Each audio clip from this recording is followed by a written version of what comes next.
Early life. Most biographies about presidents and famous people start with a chapter called Early Life. Well, the problem is that I didn't meet Greg until the 4th grade, so I don't know a lot about what happened to him before then. I've seen a few photos hanging on the walls in Greg's house, and from what I can tell, he was a regular baby. And if he did anything important when he was little, you can't really tell from the pictures of him sucking on a pacifier, playing with a rattle, or getting his diaper changed. Anyway, fast forward to right before the start of 4th grade, and now this biography is going to get a lot more detailed. We used to live in a whole different state, but then my dad got a job and we had to move. My family bought a new house at the top of Surrey Street, and we moved in over the summer.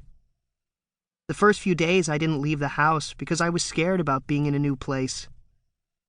I know you're probably wondering, well, when is he going to meet Greg? But just wait, because I am getting to that part. My mom said maybe I should try to make some friends, and she even bought me a book called How to Make Friends in New Places to help me do it. The book had all kinds of things like knock-knock jokes to help a kid like me meet new people. But the tricks in the book didn't really work on Greg. Knock-knock. Hey, I said knock-knock. Did you hear me say knock-knock? But Greg just said, Mom, there's some weird kid at the door. Luckily, me and Greg became friends anyway.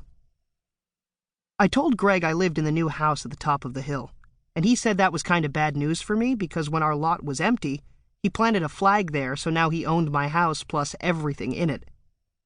But later on, my dad told me that wasn't true, and then he went to Greg's house to get my bike back. I'm pretty sure that's the first time my dad told me what he thought about Greg. I do not like Greg. But I like Greg a lot. He's always doing hilarious things like making me laugh right after I take a big gulp of milk. I spit my milk out, but that's okay. Plus, Greg is always playing wacky pranks on me, and they usually make me laugh pretty hard, too. Like when he plopped his ice cream cone on my head.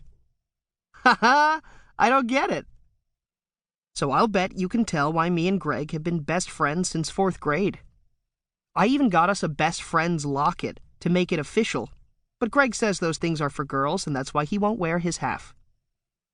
Well, I could probably fill up a whole book with all the zany things me and Greg do, but since this is his biography, I should probably write some stuff about his family. Greg has a mom and dad just like I do. But they are pretty regular parents, so I don't have a lot to say about them. But Greg isn't an only child like me. He's got an older brother named Roderick, who has a rock band called Loaded Diaper. Some of their songs have swears in them, so my mom and dad won't let me be at the Heffley's house when Roderick has practice. Greg also has a little brother named Manny, who is only 3. And don't ask me why, but the first time I went to Greg's for a playdate, Manny randomly pulled down his pants and showed me his hiney. Now every time I see Manny, he acts like we have this big secret or something, which makes me feel uncomfortable. Anyway, I guess that wraps up the first chapter of Greg's biography. And if you're thinking, Rowley, when are we going to get to the exciting parts? Then just wait. The time I had my first sleepover at Greg's. After me and Greg met, we had a few playdates at my house and a few playdates at his house. Oh, I forgot. Greg doesn't like it when I call them playdates, so I will have to change that in the next draft, or else I'm going to get whapped again. Anyway, me and Greg hung out a lot at each other's houses, but then one day he invited me to his house for a sleepover. I was pretty worried because I'd never slept away from home before. In fact, I wasn't even sleeping in my own bed yet, because I was scared.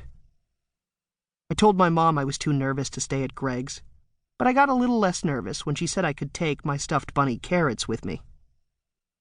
When I got to Greg's, we played in his room for a while, but at 9 o'clock, Mrs. Heffley said it was time to go to bed. And she said we had to sleep in the basement. Well, now I was super nervous because I think basements are really creepy. As soon as Mrs. Heffley turned the lights off, Greg said he needed to tell me something important. He told me there's a half-man, half-goat that lives in the woods in our neighborhood, so I